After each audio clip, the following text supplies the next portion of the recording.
नमस्कार, prime news देख रहे हैं आप और आपके साथ मैं हूं अब्दुल समद इसरार। वक्त हो चला है प्राइम न्यूज संवाददाताओं की ग्राउंड रिपोर्ट, हमारे खास कार्यक्रम प्राइम रिपोर्टर का।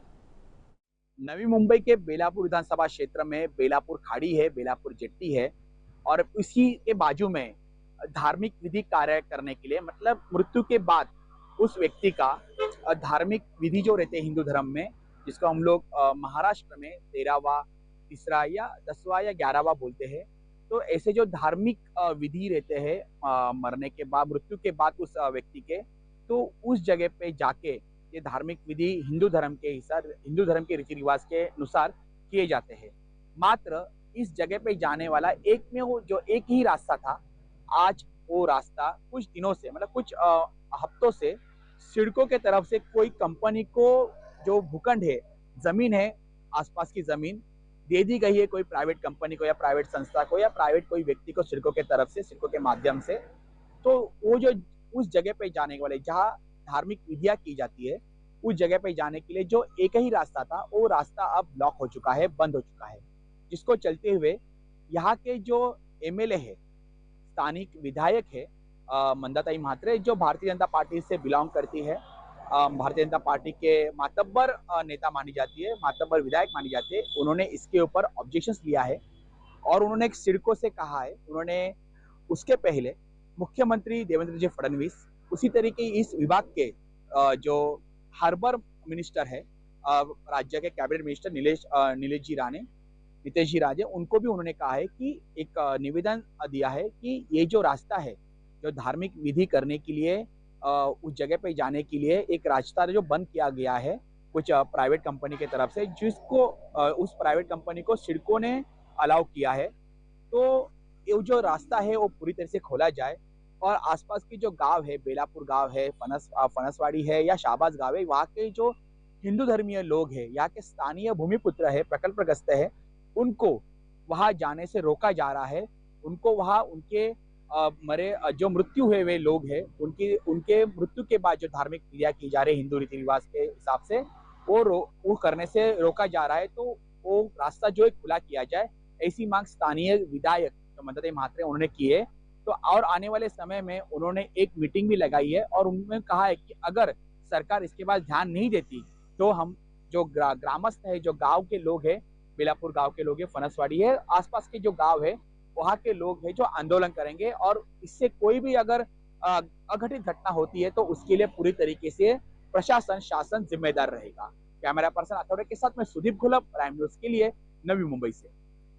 प्रधानमंत्री नरेंद्र मोदी ने आज मणिपुर का दौरा किए। राज्य में मई 2023 में हिंसा भड़कने के बाद यह पहला दौरा था, लेकिन प्रधानमंत्री मणिपुर में पहले चुराचांदपुर गए क्योंकि बहुल यह इलाका हिंसा के दौरान सबसे ज्यादा प्रभावित इलाकों में से एक था। लेकिन वहीं पीएम ने चुराचांदपुर में 73 करोड़ रुपए से ज्यादा की लागत वाली कई विकास परियोजनाओं की नींव भी रखी। लेकिन पीएम ने जनसभा को संबोधित करते हुए कहा कि मणिपुर की यह धरती हौसलों और हिम्मत की धरती है। दुर्भाग्य से हिंसा ने इस शानदार इलाके को अपनी चपेट में ले लिया था। वहीं पीएम ने कहा कि मैं सभी संगठनों से अपील करूंगा कि शांति के रास्ते पर आगे बढ़कर अपने सपने को पूरा करें, अपने बच्चों के भविष्य को सुनिश्चित करें। मैं आपको वादा करता हूं, मैं आपके साथ हूं, भारत सरकार आपके साथ है, मणिपुर के लोगों से पीएम मोदी ने कहा। वहीं पीएम मोदी ने चुराचांदपुर के कार्यक्रम के बाद इम्फाल के लिए रवाना हो गए।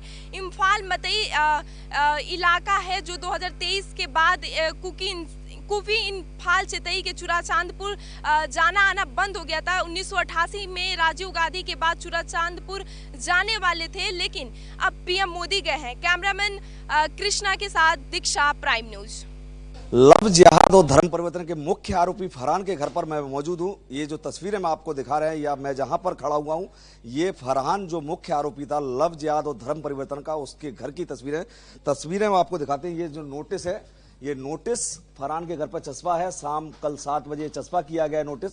हालांकि ये जो नोटिस है कोर्ट से स्टे मिला हुआ है। अभी 11 बजे का वक्त मुकर्रर किया गया है कि 11 बजे के बाद ये कोर्ट से इनको स्टे मिलता है, स्टे खत्म होता है तो स्वाभाविक है शासन प्रशासन यहाँ बुलडोजर कार्रवाई करेगा। दूसरा, जो अब अंदर की तस्वीरें हम आपको दिखाते हैं, यहाँ पर शासन प्रशासन के द्वारा 15 दिन पहले इनको चेतावनी दे दी गई थी कि ये घर अवैध निर्माण किया गया इस घर का और अवैध कब्जे में ये बना हुआ है, लिहाजा इसको खाली किया जाए, नहीं तो प्रशासन के द्वारा इस मकान पर कार्रवाई की जाएगी।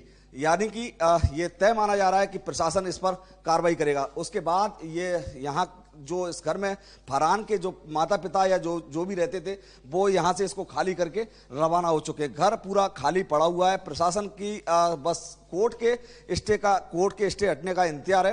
यदि कोर्ट से स्टे हटता है तो इस पर स्वाभाविक है कार्रवाई तय मानी जा रही है। ये मकान जो बना हुआ है ये पूरी तरह से अवैध निर्माण है, अवैध कब्जे में ये मकान बना था। चूंकि जो लव जिहाद और धर्म परिवर्तन के जो मुख्य आरोपी है फरहान, उसका ये घर है, उस पर ये कार्रवाई होना तय मानी जा रही है। 3 मंजिला ये इमारत है जो पूरी तरह से अवैध है। पूरा घर को खाली कर दिया गया है, हर कमरे में सिर्फ कचरा ही पड़ा है। तस्वीरें हम आपको दिखाएंगे, कैमरा पर्सन महोदय से कहेंगे कि जरा तस्वीरें आप दिखाइए इस मकान की, कि जो कमरे के अंदर आप देख सकते हैं सिर्फ कचरा ही पड़ा हुआ है। पूरा घर खाली कर दिया गया है। कोर्ट के उस आदेश का इंतजार है प्रशासन को, जिसके बाद इस पर प्रशासन की कार्रवाई तय मानी जा रही है। लेकिन अब कोर्ट के स्टे के चलते ये पूरा जो कार्रवाई है वो अभी तक रोक दी गई है। लेकिन फरहान के जो 2 साथी हैं साद और साहिल, उनके घर पर प्रशासन का बुलडोजर चल चुका है। प्रशासन ने दोनों के घर को जमींदोज कर दिया है। फरहान वो फिलहाल जेल में है, उसके साथ जो उसके सहयोगी हैं वो सभी जेल में हैं।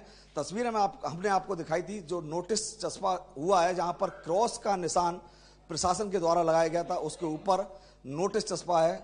उसके बाद ये यहाँ कार्रवाई रोकी गई थी। ये फरहान वो आरोपी है जो कॉलेज छात्राओं को अपनी दोस्ती के झांसे में गांठता था, फिर उनके साथ दैहिक शोषण बनाता था, दैहिक शोषण करता था, उनका यौन शोषण करता था। फिर जब उनके दैहिक यौन शोषण के बाद उनके अश्लील वीडियो बनाकर उनको धर्म परिवर्तन के लिए ब्लैकमेल करता था। ये तस्वीरें जो अब लास्ट में फिर हम आपको दिखाते हैं, नोटिस की तस्वीरें, ये नोटिस की तस्वीरें हैं। आपको दोबारा फिर से दिखाते हैं कि ये यहाँ पर ये नोटिस दोनों तरफ देखेंगे, दरवाजे की तरफ ये दोनों तरफ नोटिस चश्मा है जिनके चलते ये कार्रवाई थमी हुई है। 11 बजे के बाद कोर्ट का ऑर्डर क्या आता है, कार्रवाई होती है या फिर इनको ये स्टे बरकरार रहता है, ये देखने वाली बात होगी। लेकिन ये तय माना जा रहा है कि आज नहीं तो कल जब भी कोर्ट का स्टे हटता है तो प्रशासन इस पर भी बुलडोजर चलाएगा। कैमरा पर्सन अजय मालवी के साथ Satyendra Singh Bhadauria, prime news, Bhopal, Madhya Pradesh. UP के शाहजहांपुर में सोशल मीडिया पर इस्लामिक ग्रंथ कुरान शरीफ और मोहम्मद साहब पैगंबर पर अभद्र और अश्लील भाषा का इस्तेमाल करते हुए एक पोस्ट वायरल की गई। इसके बाद इस पोस्ट को एक महिला ने शेयर करते हुए हिंदू देवी देवताओं के खिलाफ अभद्र और अश्लील भाषा का इस्तेमाल करते हुए अपना जवाब मेंशन किया। अब ये पोस्टें वायरल होने के बाद शाहजहांपुर का माहौल बेहद ही संवेदनशील हो गया।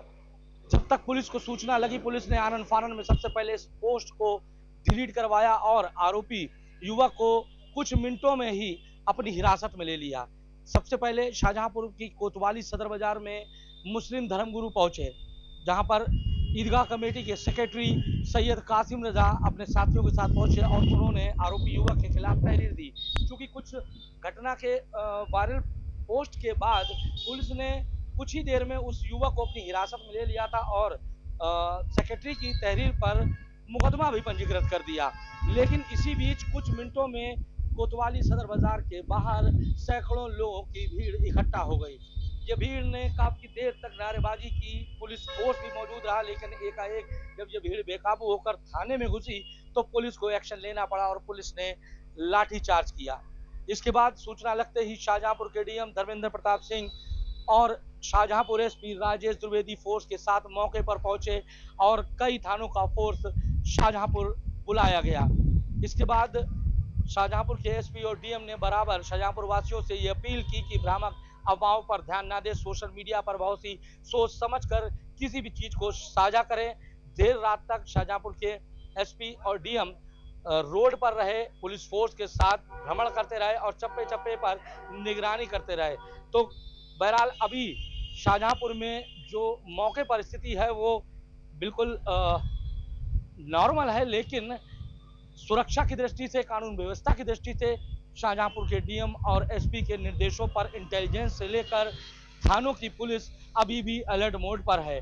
शाहजहांपुर में आरोपी के दीक्षित को पुलिस ने गिरफ्तार कर लिया है और गंभीर धाराओं में मुकदमा दर्ज किया है। तो वहीं दूसरी तरफ जो महिला जिसने उस पोस्ट को शेयर करके उसमें अपना हिंदू देवी देवताओं के खिलाफ जो अपना जवाब मेंशन किया है अश्लील शब्दों के साथ, उस पर भी अब मुकदमा दर्ज किया जाएगा। शाहजहांपुर से प्राइम न्यूज के लिए कमल सिंह। बॉलीवुड अभिनेत्री दिशा पाटनी के पिता रिटायर्ड सीईओ जगदीश पाटनी के आवास के बाहर कुछ लोगों द्वारा फायरिंग की जाती है। बताया जा रहा है कि 12 राउंड फायरिंग की गई। सुबह 3:30 बजे के टाइम पर ये फायरिंग की गई है। फायरिंग के बाद जो बरेली का पुलिस महकमा है वो अलर्ट है। दिशा पाटनी के पिता घर के बाहर भारी पुलिस बल तैनात किया गया। वहीं सुरक्षा के तौर पर उन्हें सुरक्षा मुहैया कराई गई है। हालांकि जो पुलिस है वो लगातार जो फायरिंग करने वाले उनकी तलाश कर रही है। एसएसपी बरेली अनुराग आर्या ने मामले में जानकारी देते हुए बताया कि एसपी सिटी एसपी क्राइम के नेतृत्व में 5 टीमों को लगाया गया है। जल्द घटना का खुलासा किया जाएगा। हालांकि ये तो देखने वाली बात होगी पुलिस कब तक आरोपियों को गिरफ्तार कर पाती है और सलाखों को पीछे पहुंचा पाती है। वहीं जो फायरिंग करने वाले लोग हैं वो अपने आप को गोल्डी बरार गैंग का बता रहे हैं। उन्होंने सोशल मीडिया पर पोस्ट की है। बहरहाल मामले में पुलिस ने छानबीन शुरू कर दी है। बरेली से कैमरामैन मनोज शर्मा के साथ प्राइम न्यूज के लिए मोनू पांडे। उत्तराखंड में बारिश का सिलसिला निरंतर जारी है और मौसम ने एक बार फिर से दस्तक दी है। मौसम विभाग के अनुसार अगले 24 घंटों के लिए ऑरेंज अलर्ट यहाँ पर जारी किया गया है और 6 जनपदों के लिए ऑरेंज अलर्ट जारी किया गया है। मैं आपको बता दूं कि उत्तराखंड में विगत दिनों में आपदा की स्थितियां बनी हुई थी और जगह जगह रेस्क्यू कार्य चल रहे हैं। उसके साथ ही चारधाम यात्रा को भी अब शुरू कर दिया गया है, जो कि आगे चल के परेशानी का सबब बन सकता है, क्योंकि मौसम विभाग ने जिस तरीके से अलर्ट जारी किया है और ये कहा कि 17 तारीख तक निरंतर बरसात होगी, वो कहीं ना कहीं परेशानियाँ उत्पन्न कर सकती है। अब देखने वाली बात ये होगी कि किस तरीके से शासन प्रशासन इन परिस्थितियों से निपटता है और आगे किस तरीके की परिस्थितियां बनती है। अपने सहयोगी प्रभात कुमार के साथ मदन सिंह, प्राइम न्यूज, देहरादून। संभल से इस वक्त की बड़ी और अहम खबर से मैं आपको अपडेट करा दूं। संभल में एक एसएचओ और एक चिकित्सक का ऑडियो वायरल हुआ है। ऑडियो वायरल होने के बाद में ऑडियो सुर्खियों में बना हुआ है। जी हाँ, पूरा मामला जुनावी थाना क्षेत्र के एसएचओ व सामुदायिक स्वास्थ्य केंद्र के नरेश यादव सीएचसी प्रभारी का है। पूरा वाकया यह है कि किरण व नीलम और एक व्यक्ति का मेडिकल होता है और मेडिकल मजलूम चिट्ठी के द्वारा अस्पताल भेजा जाता है, जहां चिकित्सक के द्वारा ये हवाला देकर एक चिट्ठी को वापस किया जाता है कि उसमें मजलूम चिट्ठी में गलत रिपोर्ट बनाई गई है। वहीं गलत रिपोर्ट का मामला ये प्रकाश में आया कि किरण देवी का जो मेडिकल हुआ, जो इंजरी थी वो ठीक लिखी हुई थी। वहीं नीलम की जो इंजरी थी वो किरण देवी की कॉपी पेस्ट करके बनाई गई थी। ये देखते ही जो स्वास्थ्य महकमे चिकित्सा प्रभारी हैं उन्होंने उसका हवाला देकर उसको वापस कर दिया। ये कहा कि इसको दुरुस्त करा कर लाइए, इसको ठीक करा के लाइए। इसके बाद जो एसएचओ हैं गुस्से से लाल हो जाते हैं और उसी मेडिकल पर, उसी मजलूम चिट्ठी पर मेडिकल कराने के लिए डॉक्टर नरेश यादव पर प्रेशर बनाते हैं। ये पूरा मामला है, ये पूरा ऑडियो है, ये वायरल हुआ है। वायरल ऑडियो के बाद सीएचसी प्रभारी ने पुलिस की शिकायत, एसएचओ की शिकायत कप्तान से, डीएम से और सीएमओ से की है। लेकिन सबसे अहम बात यह है कि अनुकृति शर्मा एएसपी लगातार शासन के अनुरूप कार्य कर रही हैं। उनका ये कहना है किसी भी व्यक्ति का गलत मेडिकल ना हो, किसी के साथ अन्याय ना हो। लेकिन हैरत की बात यह है कि चिकित्सक के द्वारा ठीक कार्य किया जाता है, अच्छा मेडिकल किया जाता है, लेकिन पुलिस महकमे के एक अधिकारी के द्वारा, एसएचओ के द्वारा चिकित्सक को धमकाया जाता है कि जो नीलम और ये जो दूसरी एक महिला किरण है उन्हीं का जो मेडिकल है सेम कर दिया जाए। लेकिन सबसे अहम बात यह है कि एक महिला है जिसके इंजरी है, चोट लगी है, और दूसरी महिला उसकी चोट नहीं है। वो खुद वीडियो में कह रही है कि हमारे कोई चोट नहीं है, गलत मेडिकल हो रहा है।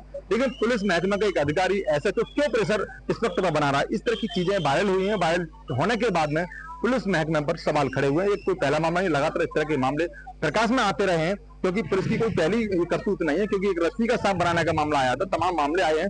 पुलिस का ये मामला है चिकित्सकों को धमकाने का और एक पीड़ितों को धमकाने का, लगातार सामने आते रहे। लेकिन सबसे अहम बात यह है कि हैरत की बात यह है कि चिकित्सक के द्वारा ठीक कार्य किया जाता है और एसएचओ के द्वारा उसको धमकाया जाता है। उसके बाद एसएचओ अपने पुलिस बल के साथ अस्पताल पहुंचते हैं, ऐसा आरोप चिकित्सक ने लगाया है। और जो सीएमओ है, डीएम है और कप्तान उनसे शिकायत की है। लेकिन देखने वाली बात तो ये होगी कि जो अगर कौन दोषी है ये तो जांच में क्लियर होगा। लेकिन फिलहाल पुलिस की ये कार्यशैली से ऑडियो वायरल होने के बाद पुलिस पर प्रश्न चिन्ह लग रहा है। वीडियो के साथ संतोष, प्राइम न्यूज।